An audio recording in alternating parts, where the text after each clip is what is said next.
Warning. This episode contains details that some listeners may find disturbing. In 1841, under colonial rule, thousands of convicts from the United Kingdom were being sent to help settle the British island colony of Australia. One such convict was a man known for his quick temper, John Lynch. Lynch soon saw an opportunity to improve upon his harsh reality, but that opportunity required murder. Soon, John Lynch couldn't help himself, and he's forever known as Australia's first recorded serial killer.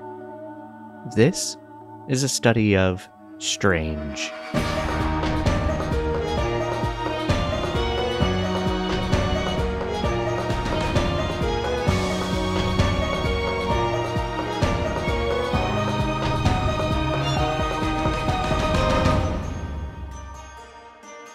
Welcome back to the show. I'm Michael May, your host into strange tales from history and other weird things.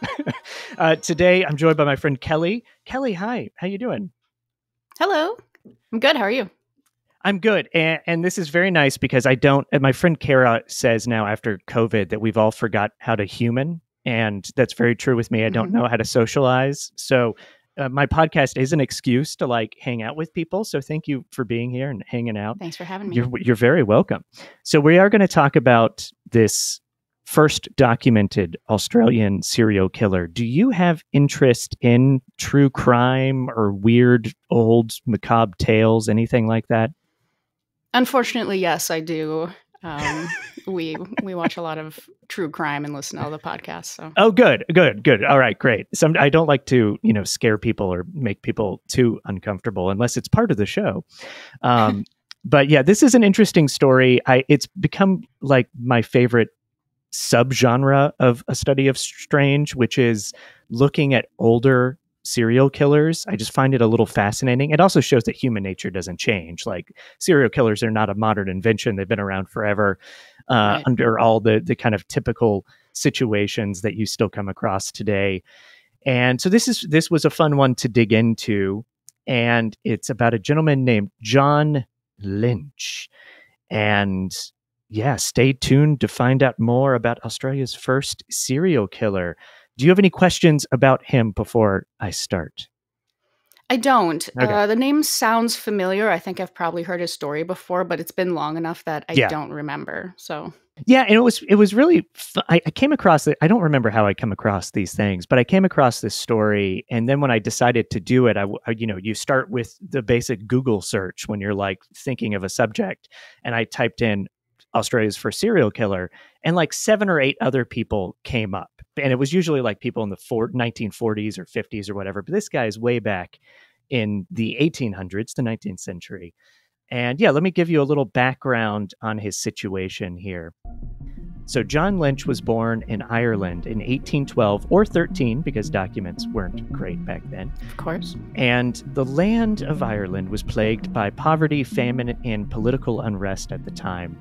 And his early life was marked by hardship, and he found himself on the wrong side of the law, which was a common thread in the lives of many people and in that period there. At a young age, he was convicted for a minor crime, something that wasn't surprising considering his whole family were known to dabble in illegal criminal activities. Physically, Lynch was considered handsome and strong with dark hair, even though he was rather short, even for the time. He was about 5'3". In 1832, Lynch's older brother Patrick was convicted of stealing sheep, and Lynch and his father Owen were also convicted for theft just a handful of months later. I'm not sure what they were stealing, because that's also something that's kind of lost to time. But yes, they were also convicted of stealing, and their sentence was a lovely, all-expense-paid trip to Australia. Something that I would have loved to have done when I was 19, which is how old he was at the time. But in seriousness, a lot of you probably know we talk about Australia essentially being a penal colony and the British sending convicts to Australia. Between 1788 and 1868, more than 162,000 convicts were transported, which is the name of the sentence, transportation, to Australia for crimes committed in Britain and Ireland. And they would work for the government or local settlers, and once their sentence was over, they had to pay their way back home. But of course, they usually couldn't afford that, so they had to stay in Australia. And the government was very happy with this arrangement because it helped them develop Australia, and I can only imagine fill it with, white folk from the time. Criminal or not, that was the goal of the government back then. Yay, colonialism. Fantastic. I'm glad that you bring this up. Sorry to interrupt, No, but great. I actually wanted to mention that, but then I was like, I don't want to offend any of our Australian friends by immediately mentioning that. So yeah. No, it's people kind of. I knew vaguely about it. I learned more researching this story. And I actually found out also as well, because we always talk about Australia. We was like, oh, there's criminals in Australia, and we make the jokes. But the United States was also a colony of Great Britain, and thousands of people that immigrated to America were actually sentenced to transportation as well. So America is also home of convicts that were sent here to help settle the land. Of course. So the journey to Australia was arduous, unforgiving.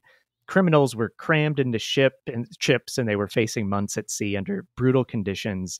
And upon arrival, Lynch was assigned to a settler in New South Wales, James Atkinson, at the Oldbury Farm in Bong Bong district of Berrima. I'm going to mispronounce everything today. If you're a usual listener of the show, you know that I do that no matter how hard I tried not to. So I apologize to all the Australians listening to the episode today. So life as a convict was grueling, a lot of hard labor, up at dawn, working through the night. It's essentially like indentured servitude, like a type of slavery at the time. So that's the basic setup for Lynch's situation, being sent to Australia, working on the Oldbury farm. And I'll give just some basic information to kind of fill in some holes for people. So Owen, John Lynch's father, he died a few months after they were sent to Australia, because his father was also sent to Australia after they were convicted. But his dad was sent to, I think, Sydney, somewhere in Sydney he was working. So they weren't in the same place. I don't even know if John was aware that his father passed away or not. He very well might have been, but I just don't have like records or documentation that he knew or commented on it at all. There was no Facebook or anything at no the time. Facebook, no Instagram, no email. And John Lynch was sentenced to 7 years as a farm laborer. Some accounts say that he was sent to Australia for life. But again, I think the more trusted sources I read said 7 years. So that's what I think it was. And there's also sources that say they even know what boat he was sent on. But there's like conflicting evidence. So it was either the Dungiven Castle, the Asia, or the Java. Those are the three ships that he was potentially on. Again, records were not super fantastic back then, as you can imagine. And he might have been shuffled from farm to farm to farm during those years, not just the Oldbury farm, but he definitely spent a great deal of time working that land. So 1836 comes around, and he was laboring on Oldbury Farm. And as I mentioned before, it was a farm owned by James Atkinson, who was he was a noted agricultural scientist who was very influential in setting up farming in Australia. So he was a pretty big deal for the time. But Atkinson died in 1834, and his widow, Charlotte, remarried a man named George Barton, who was the overseer of the farm. So as soon as her husband died, she married George Barton. And Barton was known as, I guess I don't have to be nice to the guy, but he was a dickwad. He was mean, and all the convicts were not fans of his because he was a very brutal, violent, mean boss or overseer or whatever you would call him. A few months after this marriage, Barton was held up on a road by a masked gang and robbed, and he was tied to a fence post, and they beat him really badly and sort of left there until a traveler found him. And a man named Watt was soon apprehended and executed for the crime. But rumors were that John Lynch was part of the gang. And John Lynch was really worried that he was going to get sort of outed to the cops, or police is probably the best way to say it. And this is because there was another man named Thomas Smith, who was also a laborer on the farm. He was arrested for stealing a saddle, but he was released without any kind of conviction or sentence or whatever. So John Lynch was like, well, he must have been released because he gave him information and probably said that I had captured Barton and beat him and tied him to a fence post. So John Lynch gets super paranoid, and this is when some bad things start to happen. Thomas Smith is soon found killed, beaten and killed, and stuffed into the hollow of a tree. Ew. And he was murdered with an axe, which soon becomes part of the legend and folk tales around the John Lynch killings. And Lynch was a suspect. And I won't dive too deep into the investigation, but Lynch essentially got off. There was muddy waters about witness statements, and the judge doubted some of the evidence. And essentially, John Lynch is not convicted of any crime, even though he was suspected of killing this man.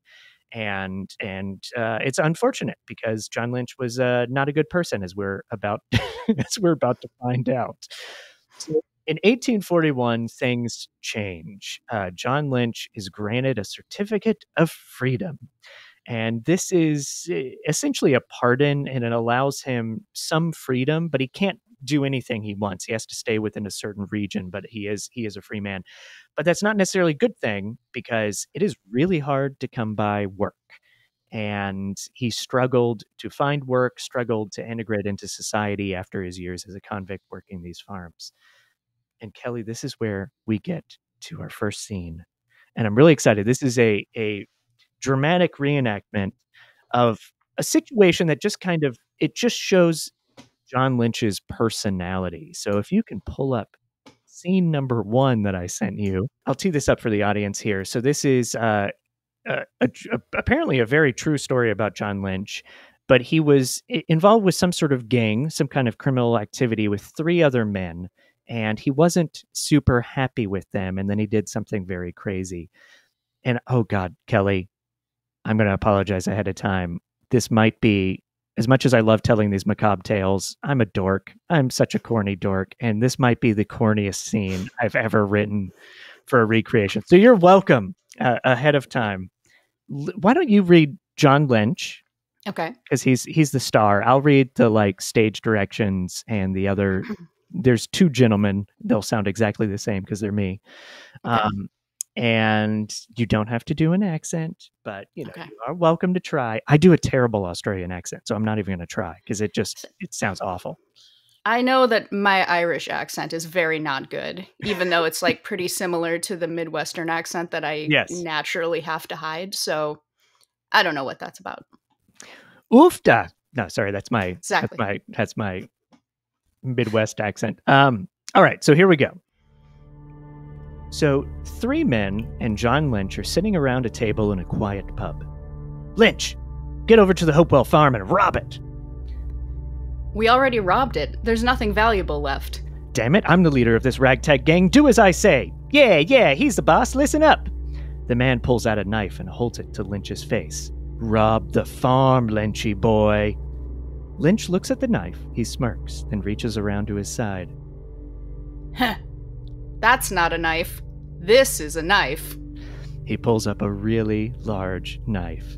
Lynch then takes his own knife and starts stabbing himself. What the? Yeah, you're crazy! The 3 men run out of the place, and Lynch lies bleeding on the floor, laughing. Incredible. Yes. Well, I had to put a that's not a knife, this is a knife into a story that takes place in Australia, even though I know John Lynch is Irish. But so yes, that's my corny little scene. But it is a true story to the extent that John Lynch stabbed himself because he was happy with other criminals or unhappy with other criminals he was working with. And he blamed is the wrong term. He went to the authorities and said, these men tried to kill me. And they were arrested and sent away because they believed, the authorities believed John Lynch was attacked, even though he wasn't. Amazing indeed. Yeah, he's very much a crazy Irish lad, I would say. Now I started drifting into my Irish accent, which is not good. So, that's not bad. Oh, thanks. If I kept going, it would only get worse. That's what happens. All right. So 1841, the year of a killing spree begins. Mostly John Lynch would kill for financial gains. He was not killing for the fun of it. He was not killing for sexual reasons and all these other things of the various types of serial killers that exist. Lynch was killing for opportunity. That is his MO for the most part. And the first killings are called the Razorback killings. And he went to the Mulligan Ranch at Wombat Brush, which is just so Australian. I absolutely love it. And Mulligan used to be a convict himself before running his own farm. He and Lynch knew each other, and there's some sort of association with robbery where Mulligan was a fence for stolen goods or something like that. And the two may have decided to restart their robbery practice and business together. So Lynch had stolen some property from the Old Bury farm, which, if you remember, that's where he was a convicted laborer. And he was taking this stolen property back to Mulligan. And on his way back, he ran into a gentleman named Edmund Ireland, who had a young helper, an Aboriginal boy. And of course, because of reports of the time, they don't actually give him a name, which is not surprising for the times. And Ireland had a wagon and young bulls, and the wagon was full of food and materials. And Lynch spoke to them. They had some tea on the side of the road, and they agreed to travel together, which was a common thing. It's, it would take a long time to travel back then. For safety's sake, you would meet up with people on the road and travel together. Right. But Lynch had other plans in mind, and I'm sure everybody can guess what that was. In the morning after they met, Lynch took a tomahawk, which is now famously tied to Lynch in folk tales and folklore, and he snuck up behind the boy at a certain point and bashed him on the head.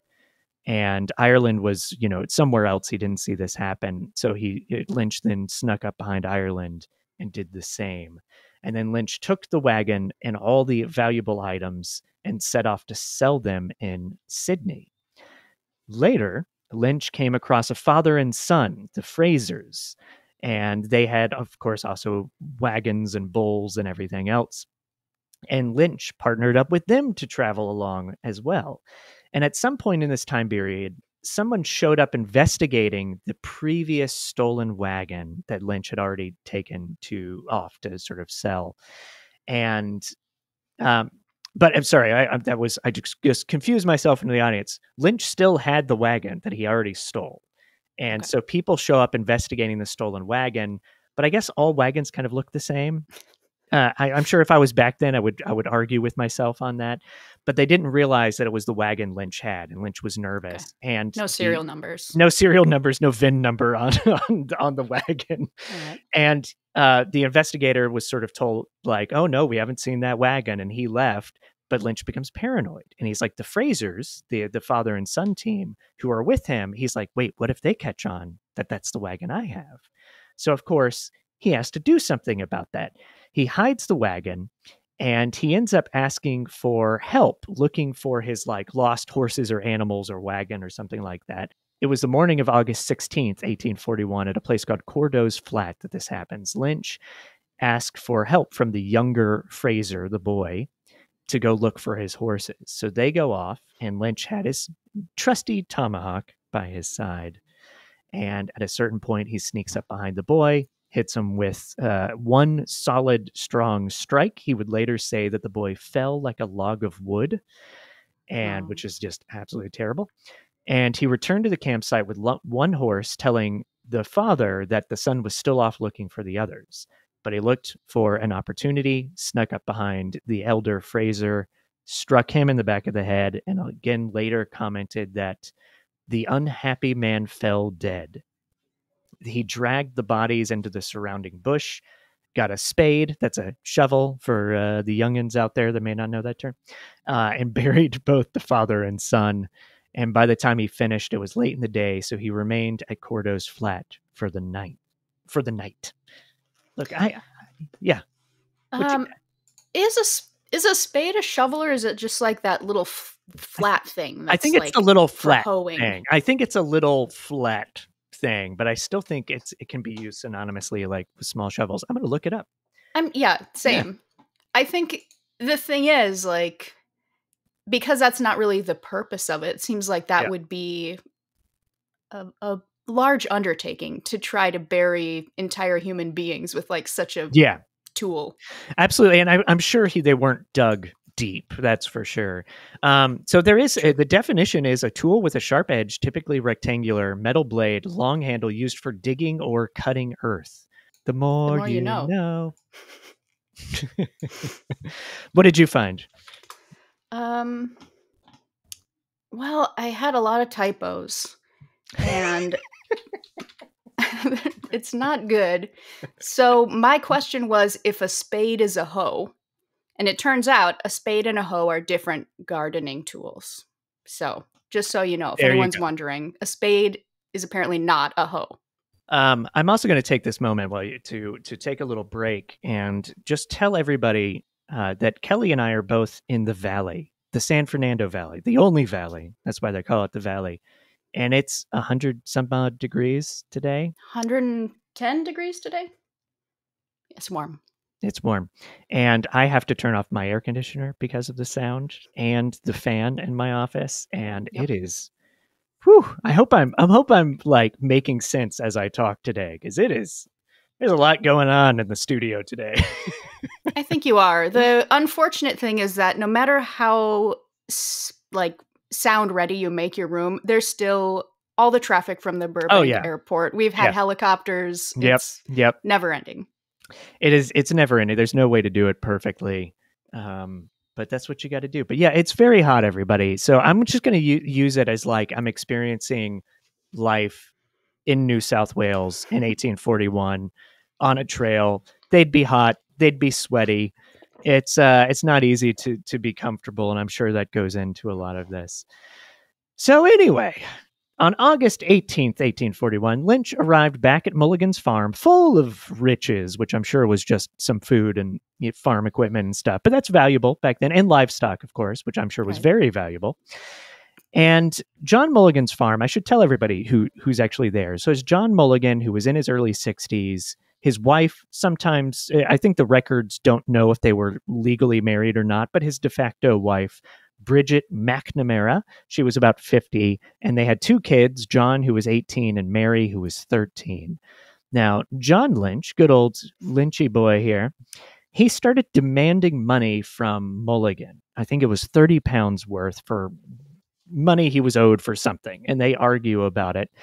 And Lynch gets upset and he ends up leaving, and he goes to the Gray's Black Horse Inn, one would assume to bury his sorrows and his frustration and drink. But that is not true. He actually buys a few bottles of rum and goes back to the farm and says, "Oh, I'm sorry we argued. Let's hang out and drink some rum." Now, there are alternate versions of this story, so I don't know which is true. There's also versions that he sent the son to go buy alcohol, that he and Mulligan had come to some sort of understanding. We're like, hey, let's hang out tonight, and send the son to buy alcohol. So something along those lines happened where John buys alcohol and he hangs out with the Mulligans. And as the night went on, I'm sure they got a little tipsy on rum, and Lynch asked for help wheeling in firewood from outside. And he asked Mulligan's son, John, who was 18 years old, for help. So they go outside, and Lynch returned alone, said, "Oh, John's still out there helping with horses and stuff." But in reality, Lynch had killed him with an axe, hid the body briefly under some branches. Bridget, the wife, was kind of felt like something fishy was going on. So she told John Mulligan to grab his gun. She went outside to look for her son. And also, I think in some stories, she also got an axe or something like that. And John Mulligan didn't really, it's kind of hard to tell the story because we don't know exactly bit by bit what happened. But in some accounts, John Mulligan goes and gets his gun. But before he has a chance to hold it to John Lynch or realize what's going on, Lynch kills him with an axe. Then he goes outside to the wife, and she had, again, in some accounts, she's discovered her dead son. In some accounts, she hasn't, but she does see Lynch with an axe. It's terrifying. She tries to run away. He trips her, kills her. And the only one left was the 13-year-old daughter. And even though I cover strange, macabre tales on the show, and I give a content warning, I'm not going to actually say what happened because I can't actually, it hits me too hard, but she did not survive. Even saying that just got me shook up. So John Lynch, not a good dude, in case it's not clear. And John then essentially took over the Mulligan farm after the family was all killed. He burnt the bodies, he spread the ashes across the property, and he went to the newspaper, I think like the next day. Like he had actually put a lot of thought into this. And he put in an ad. I'm actually going to pull it up. Yeah. So John Lynch goes to the newspaper. He puts in an ad. He was claiming to be Mr. Mulligan himself. And the ad says, "Caution. I do hereby caution the public against crediting my wife, Bridget Mulligan, or Bridget Robertson," because I'm sure that was her maiden name, which is different than my research. I just realized.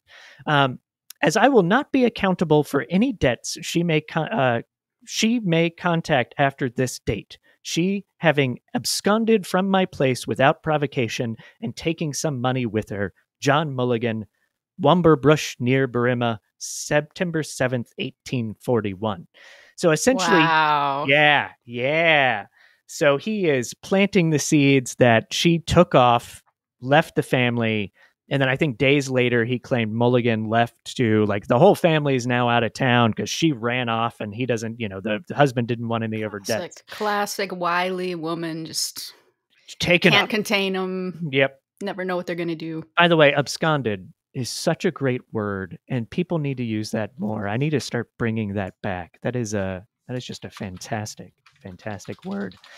So, John Dunleavy, I just gave away what I was about to say. John Lynch changes his name to John Dunleavy to hide his, who he is. And he takes over the farm, says it was left to him. He hires workers who know his real name, but he trusts that they won't spill the beans on who he is. And yeah, so that's the biggest murdery situation for John Lynch, but it is not over. His spree is about to end, but the last thing that happens is a gentleman named Kearns Landrigan. And Lynch had met Kearns Landrigan on the road while traveling somewhere, I'm sure, selling farm goods or something. And they get to know each other as they're traveling, and John Lynch offers Kearns Landrigan a job on the farm. Landrigan was 27, and again, there's various accounts about what kind of happened here, but essentially John Lynch offers him a job sincerely, saying, "Hey, come work on my property for 6 months, mend fences, build fences, that type of thing." But it goes haywire, and this is where our second scene comes in, Kelly. All right. So if you pull up scene dose. Excuse me. Do you want to read Lynch again? Sure. Let's do it. Let me know when you're ready. All set. Great. You look very serious. I like it. I covered your face with the thing, so I'm doing the same thing, but that's not to cover your face. That's so I can actually read. Yes, same. I'm sure no, you've got to be covering my face for visual reasons to feel more comfortable where you are. All right. So this is John Lynch and Kearns Landrigan. They are sitting next to each other in a small wagon, going down the road, Lynch with the reins. "I was headed to visit my brother, but I don't miss an opportunity for work." "I'll start you on the fencing. There's a good deal that needs to be built around the bush. I can't promise great wages, but you'll be paid as well as I can afford." "Oh, that's very gentlemanly of you. Wages are wages, and besides, I have money saved." Landrigan reaches into his pocket and pulls out a wad of cash. Lynch eyes the cash. His gaze holds on a little too long, and the wagon veers off the road a little. Landrigan keeps talking. "It's 40 pounds. After working for you, I can save up even more." Lynch kept his eye on the money as Landrigan put the cash back into his pocket. Dun, dun, dun. Yeah, so in some accounts, this is likely what could have happened because Landrigan apparently had 40 pounds. I think some accounts said 60 pounds, but he's got money, a wad of money. Lynch could very well have noticed that money and just saw an easy opportunity to get that. Other accounts say that they started to not like each other, as they're traveling down the road. At first they were getting along. They're like, "You're cool, come work for me." And then Lynch got annoyed. So we don't actually really know what happened and why it turned sour, but there are various things. So the two camped for the night, and in the morning, Lynch pulled his classic Lynch move. He snuck up behind Landrigan, hit him with a tomahawk, likely killing him in one blow. Soon, a George Sturgis passed the area and found Landrigan hidden under some branches. Police were called. This is just, again, so stereotypical Australia. One account says that George Sturgis saw dingoes digging in the bush, and that's what put him onto the body. I don't know if that's true. I hope it is. I definitely hope that's true. We would have no way of knowing. Like, I guess it's kind of like a dog. Yep.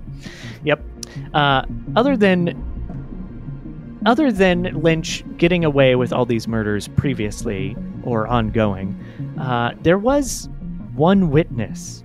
So on their way back to Lynch's farm before the murder took place, Landrigan and Lynch stopped at an inn together for drinks and food. And a man at the inn helped identify John, quote-unquote, John Dunleavy, a.k.a. John Lynch, as being a traveler with this recently murdered victim. And that puts the attention on Lynch. The police investigate. They go to his property. They go to the farm. They find, I think it's a belt, I think, that belonged to Landrigan was there, other items that belonged to him. And they start piecing together all these other murders that are currently unsolved and being investigated to this gentleman known as John Dunleavy. And it soon comes out very quickly that John Dunleavy is John Lynch, who's also been suspected of previous murders and other crimes. And I got to give credit to the police, because most stories, when I do these like 19th century criminal things, obviously criminal science has come a very far way since then. And I got to give it to credit to like colonial Australian investigators. Like, they did a full-on investigation. They got witnesses. They got evidence. Like, they did a very good job with this for the time, in my opinion. Yeah, that's surprising. Anyway. Yeah. Because normally it's like someone just shows up and goes, well, dead body, what can I do about it? Like, right. Looks like he's dead now. Nothing we can do. But they put it all together. So good job for them. And John Lynch, a.k.a. John Dunleavy, was tried in the Berrima Circuit Court on Monday, the 21st, March 1842. The trial was a spectacle. The courtroom was packed. Again, as I say far too often in my show, there's no TV, there's no Instagram, there's no movies. So this is the entertainment of the day. People go and they watch. And the public was eager to see the man behind these gruesome killings caught, convicted, sentenced. His defense was weak, and the jury found him guilty without hesitation. John Lynch was sentenced to death by hanging. His execution drew a large crowd, eager to see justice served. Lynch reportedly showed no remorse, and this was very much a fitting end to a life marked by brutality. But before he was hanged, the reason we actually do know what we know about John Lynch is that he ended up confessing very, very soon to his hanging. Lynch confessed to a reverend and then to the police, and extensive details about his confession were published after his execution. John Lynch, Australia's first recorded, you got to say recorded, because there could very well have been previous ones, is the first recorded serial killer. 10 victims that we know of that he confessed to, but in reality, it actually could be a lot more that we may never know. And that is the story of John Lynch. That is my first episode back on A Study of Strange in a long time, brushing off the cobwebs. Welcome back. Thank you. And I probably did it way too fast because I'm just so gosh darn hot right now. Yeah, it unprecedented. I mean, it's precedented probably, but yeah. We haven't seen this in a while, so I thought it was good. Good.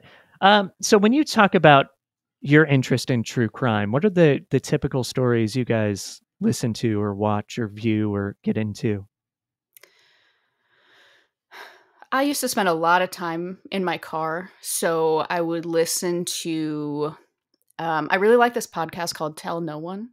Oh, yeah. Yeah. You probably know. Yeah. Two ladies talking to each other. Mm-hmm. And making very difficult subjects delightful in a way that you almost feel a little bit guilty about. Yeah. But I mean, that's kind of the point of the true crime, right? Like, you're not there to live it. You're not going through the traumatic experience yourself, but you can No. totally understand like why it's horrible. Yes. But like a train crash, you can't look away. Yeah, absolutely. And I've had this discussion on the show before with various people, and the fascination with true crime. Where does it come from? Why is it okay? And that sort of conversation. And my opinions usually change and jump around, especially the more I do it. And I don't have a clear answer, but it does fascinate me. And as people that are fans of my show know, I do find these older stories, and I think I like the older ones because I am fascinated by how stories change over time. And I'm also very much, I want people to know that these are not modern problems. These are not just modern bad guys. Human nature doesn't change a lot. Right. And so, when people say, video games are the problem, and it's like, this has always been a thing. Right. And this even guy wasn't playing GTA. Yes, exactly. He was not influenced by GTA at all. This guy very much was an opportunistic serial killer. He wasn't doing it for the fun of it. I mean, he might have. We don't know enough about him to know, like, part of him could have, but it definitely seems like all his victims were opportunity. It was either out of paranoia that he was going to be caught for something else, or out of, I want that cash, so I might as well just kill this dude. Right. And that's where he kind of fits into the whole world of serial killers. And it is important to say first documented or first recorded, because again, there could have been more. Even before it was a colony, there could have been serial killers out there, because human nature doesn't change, and that's terrifying. I'm still fascinated with, and I love the stories, but I'm completely terrified of it at the same time. Yeah. Yeah. Agree to disagree. No, I just wanted to say that. Agree to agree. Agree to agree. Well, thank you so much for doing this, Kelly. I really appreciate it. And again, this is just my way of hanging out with people, so I appreciate the time. I love it. Yeah. Is there anything you want people to know? Is there any, or do you just want to hang out? You don't have to say anything. No. I just like chilling. Just chilling, chatting about things. A question. Yeah. I don't know if maybe you looked into this, but so he did a little confessing here and there. A little light confessing. Yeah. Were there any documented last words? Because a lot of times they'll be like, okay, before we hang you, we're going to write down whatever you said. I think I don't think so. I think there are accounts about what he was saying and what he was doing when he was killed. But I think it's said that, like, before he was hung, he was just kind of quiet and unremorseful. So I don't know if they were like, do you have any last words right before he fell and the noose grabbed his neck. But I do know that leading up to it, he was very quiet publicly. Maybe his last words were that he didn't care, because otherwise how would they know that he was unremorseful? That's true. And that could very well be it. And again, documents, it's so fun doing these kind of stories, because you see all these accounts when you research stuff, or you'll read books, and they'll be like, he said this to this person, and he said this to this person. And then when you're like, okay, what are those? Where are you getting that from? And usually if it's like good writers, they'll reference like, oh, this is from the newspaper account and blah, blah, blah. But a lot of times with stories like this, it's just other quote unquote accounts. And so you don't know like what's officially really did happen, and you can really only make educated guesses. It's the telephone gang. Exactly. And that comes down to like why we don't know why he murdered Kearns Landrigan, the guy. Like, it could have been because he saw the cash, like we did in our very perfect, brilliant recreation, which will win an Emmy. I already know, I have that feeling it's going to win an Emmy. And it could have been that, or also he could have just been annoyed with the guy, or he could have just saw him and was like, I don't like the way that guy looks. I'm going to find a way to kill this guy. Like, we don't actually know, because the documentation of it is not the best. So, yeah. Well, thank you again, Kelly. I really appreciate the time and hanging out and doing this. For listeners out there, we will have more episodes. I took a big break, which I had to do for other things, but there will be episodes consistently now through probably January. So hang around and listen to more strange, fascinating tales. Thank you for listening to A Study of Strange. If you haven't done so already, take a quick second and hit that subscribe button. And please leave a rating or review if you're on Apple or Spotify. It really helps others find our show. A quick note, right after we stopped recording today, Kelly mentioned she remembered why the name John Lynch was familiar. One of her and my favorite actors, John Lynch, is a well-known actor, and she mentioned that he's in the film Volcano, the masterpiece Volcano, and gets eaten from the feet up. So just for fun, if anybody wants to see that scene, it is on YouTube. It's hilarious, and John Lynch is an amazing actor. So anyway, that'll do it for the show. Thank you for listening. It's great to be back, brushing off some cobwebs. We have some really exciting episodes coming up that I'm thrilled to dive into with various guests from around and various friends. And I hope you keep listening. Also, if you want more content or you want to have the podcasts early, check out our Substack, which you can sign up for. You will find that on our website, astudyofstrange.com, under the Support tab. Thank you again. Good night.